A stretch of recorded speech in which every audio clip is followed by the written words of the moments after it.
Okay. What do we want to order? We've all faced bullying. You know, she mentioned different types of bullying. And I'm also going to make reference to a bit of bullying here. So my topic is overcoming defiant behaviors for teenagers. We're all teenagers, right? We're 18 and below. So who would you say is a teenager? Let's just start that way. I need us to see this thing is supposed to be a conversation between the speaker and every other person in class. Let's make it engaging. So who would you say is a teenager?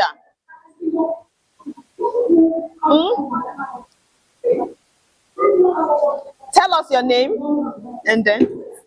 My name is Taiwo Moriam. Taiwo Moriam. Okay.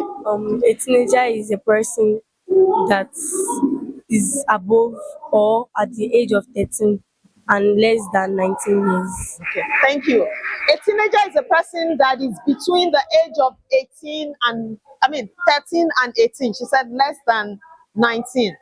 Any other definition outside of that, please? Your name, please. Sorry? Mohammed. Ramat. Your first name is Ramat. Okay. Okay. So who is a teenager to you?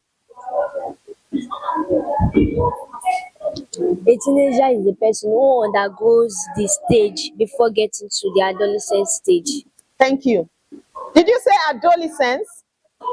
Did you say before adolescence or before adulthood?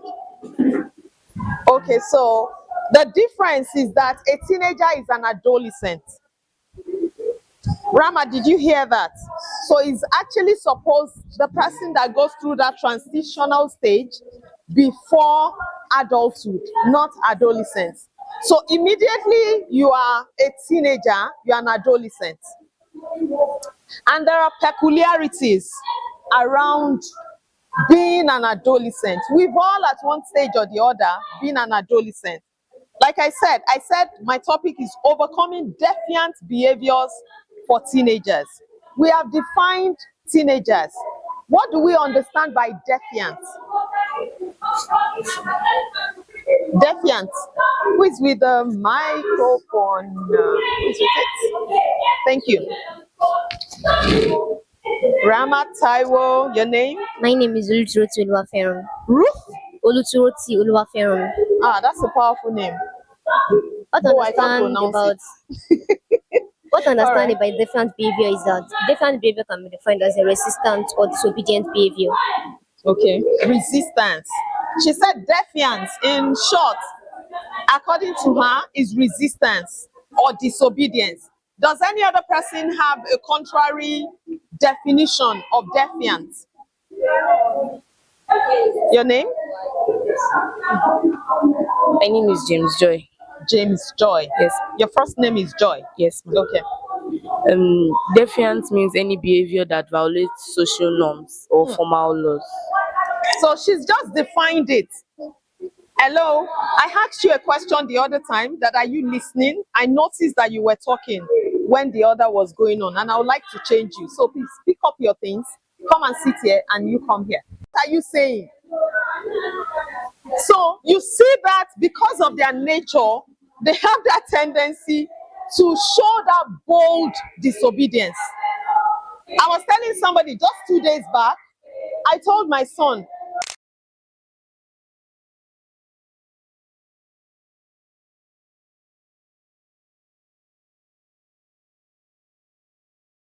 is a normal part of adolescent development. You know, I was saying it. There's a stage you get to, immediately you're getting to that teen age. There's something in the inside of you that does not want to align with instruction.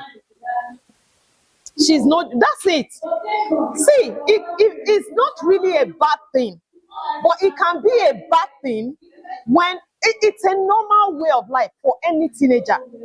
It's a normal, it becomes abnormal when you are boldly disobeying. Defiance, your parents can tell you, don't do this. In your head, you think this is the right way to do it. And then you take that decision.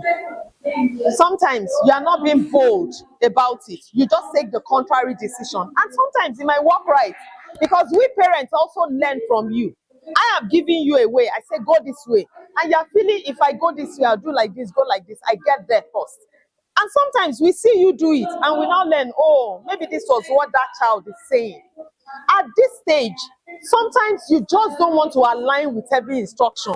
What are they telling me? Especially if you are in a home where you even have a plan, food plan. You eat custard in the morning, it's beans in the afternoon. You cannot change it. How many of us are in such homes where you have food plan?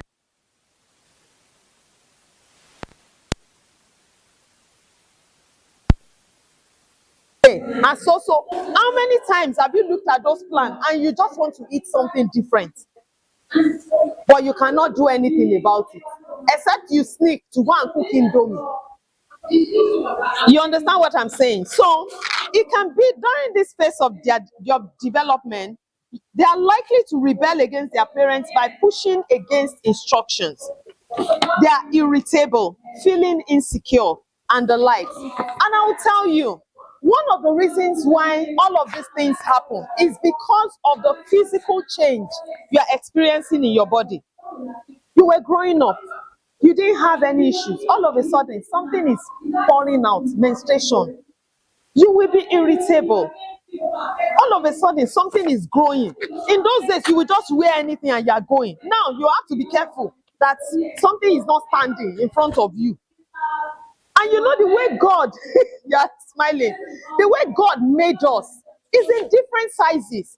You see your classmate, our own is big. And you're looking at it and you're like, why is my own like this?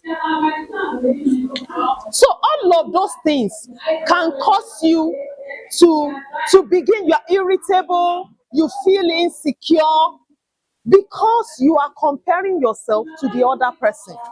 Or your mates that you started primary school together, right? You are looking at her height, she has grown. You are still small. I remember I went to an all-girls secondary school. Things will happen. I've told you, the physical changes you have in your body, that is enough. And I mentioned causes of defiant behavior and how to curtail it. We said developmental stage.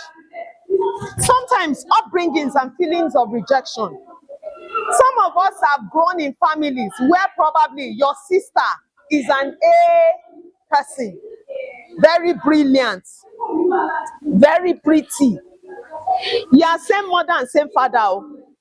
And maybe, unfortunately, our mothers or parents don't know better. Maybe when they want, you have done something and they want to abuse you and they tell you, can't you be like your sister? They don't know better. See, this thing they call parenthood, this thing they call mother, nobody gives you a manual to teach you. You learn on the job. When you give birth, like I said, you learn on the job. They don't know better. That's why we're doing this, so that when such things happen, you understand who you are and you don't allow any emotions. So, of course, because of that, if you grow up in such homes, you will have feelings of rejection. You might isolate yourself. You know, you might even hate your sister or your brother. You know, attacking that your sister or your brother as if it is because of her that your mother is always saying that. And it's not. It's not. Don't forget that I said your parents too, they don't know better. They, like I said, they did not go through this training that you are going through. We learned on the job, right? Frustrations with being controlled. Teenagers, you don't like people giving you order. Oh, you are dressed up, you are going out, and you wore one whatever. Go back inside and remove that jeans. You don't want it. I can see your face. You're wearing something, you want to go out, and your mother says, go back inside, go and change that thing. Why is that? Why are you wearing what do you call crop top and your stomach is showing? Why? But they know better. Don't forget that what Purezza stands for is purity. If you are wearing crop top and you are going out, and you find yourself boys following you, offering you what you don't expect, it is because of what you are selling. That's the truth. You call them, You call them. So sometimes when mothers say, for a lot of us, even me that I am talking, when I was growing up, I just felt my parents were too rigid. Now that I'm a mother, I understand some of the things they were trying to prevent us from. You are probably that person that God has endowed you with. You did not do anything, or BBB, or what do they call it? BBL, sorry. You wear even clothes that is free. All of the things comes out. And your parents are trying to tell you, oh, don't wear this. Or they buy you because, when you're under 18, they're still buying you clothes. Your mother is buying you a particular kind of clothes. And you like the fitted, the clinging, I need to accentuate my body. And you're wondering, why is she always buying me a skirt? You understand what I'm saying? There's a reason why. As a teenager, I know we will always, and then the peer pressure. You see this thing they call peer pressure. You think it's only restricted to teenagers. It's a lie. At every age, you have peer pressure. At every age, you have peer pressure. And you fall to peer pressure when you don't love yourself. When you don't know what you want out of life. I tell my son, I remember when he entered JS1, he was so fat. And then he goes to class. All of the boys in class are laughing at him. She talked about emotional bullying. They are laughing at him and he will come back home crying. Right? And I will tell him, I'll say, Obaloluwa, first of all, I did not send you to school to go and make friends. I sent you to school to read. Fine. In the course of reading, you will make friends. Anybody that does not appreciate all of you is not worth having as a friend. It took that boldness from that time onwards. You see him today, it's not like he's a slim person, but they are rushing him. It's people want to make friends with him. You know why? It's not because of physical outlook. It's because of the confidence you carry in yourself. I was talking about peer pressure. I'm not going to go out of it. Peer pressure is at every age. Some of us that are working, you will see people, right, at your level. You see the kind of things you own. You see the kind of things they command. Do you want to fall to that? So don't think it's restricted to teenagers. How you can overcome peer pressure is believing in yourself, loving yourself for what God has made, and ensuring that nobody intimidates you. When somebody says, why are you whatever, immediately attack the person, not physically, to say any other person, any other me is a counterfeit. It's not pride, it's confidence and boldness in yourself. When people understand that you love yourself, they will stop such feedbacks towards you. And then there's an underlying mental health issue. They call it ODD. That's even a mental health case where, it was technology and development that made people realize that when you see some people, they are just, every time they are defiant. It is not because they want to, they have mental issues. And there are ways to manage that. So what are the teenage mental behaviors that we see? You are argumentative. Your mother or father, your brother, your sister is talking. You want to have the last say. Because you believe you know everything. So as I'm talking, please be checking yourself. Because we are not just here to listen. We are here to understand ourselves and to make up our mind to be better. What are I said argumentative. You want to have the last word. There are some people like that. They know everything in the world though. As people are saying, if you say your own, they will say their own. Why must you have the last word? Everybody thinks differently. And if I put an elephant here and everybody's surrounding it, if you are looking at it from the back, you are not going to see the thing that the person here will see. If you are looking at it from the front, you will see something different. That's how life is. Yes, you have your own ideas about life. It doesn't mean I must take your idea, hook, line, and sinker. Irritability, like I said that, for us girls, part of what they've said, you see this menstruation thing is enough for us to be irritable. You see those 5 days, even before the 5 days, By the time you are doing your ovulation, you have started misbehaving. And if you don't know how to curb it, and that's why you see some of you finish that thing and you come out, you're okay again.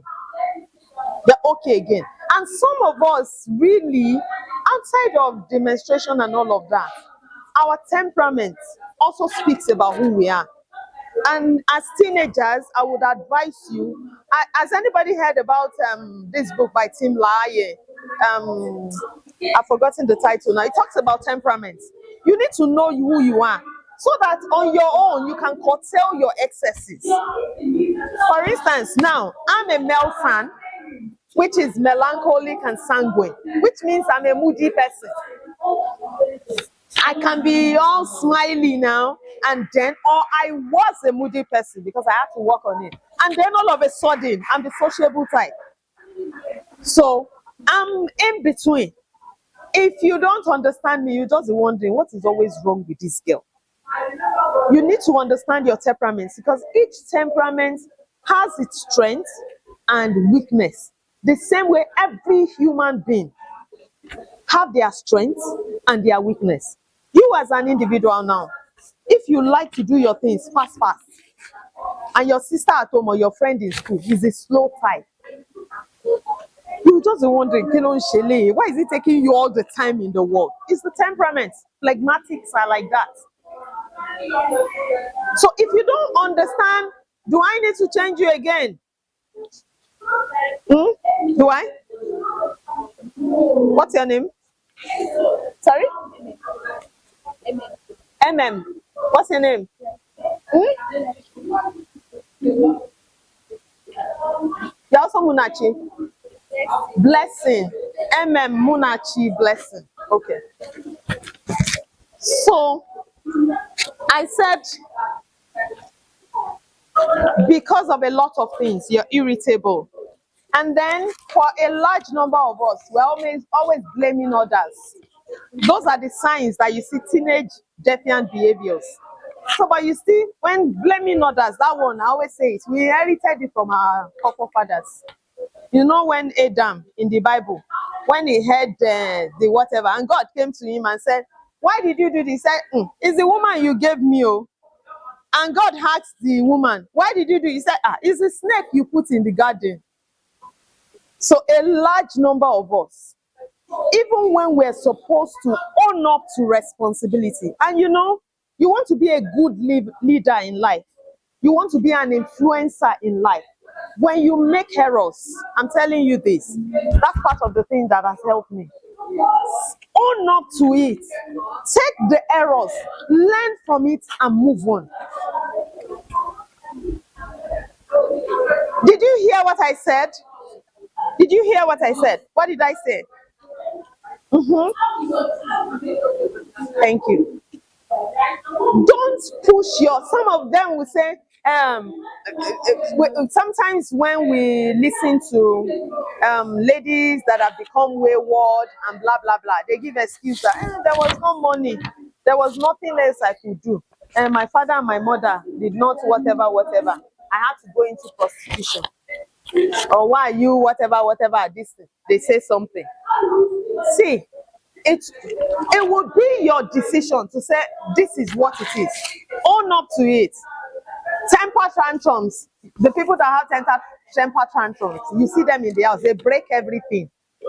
And that's why you see them, even when they are married, they almost want to kill themselves in the house. They grew up like that. Verbal or physical aggression. We're talking about the things that we see, that show signs of defiant behaviors. Those are all the things. You can read them all. Resulting attitude from the above listed causes and behaviors. You become antisocial or reclusive. Because, for instance, if you are irritable, you have low self-esteem, you don't want to relate with anybody. You become antisocial, or you become reclusive. Or criminal-minded. You become criminal-minded. You see aggressive people. So how do you then overcome these defiant behaviors? The relationship you keep will either make or mar you. So I'll tell you, choose your circle. anybody that is instigating you to do anything bad. In life, there are causes and effects. So everything you do will always come back in one way or the other. So for every time, if you don't have values, right? If you don't have values that you run with, anybody will be your friend. So choose your circle. That's the first thing. Understand why you are acting out of norm. You know, we said it's acting out of social norm. Understand why you're doing like that. We talked about maybe your mother comparison, whatever. Know that your mother or your father, they don't know better. So if they do that, just take whatever emotions like a load, throw it out. It does not matter, right?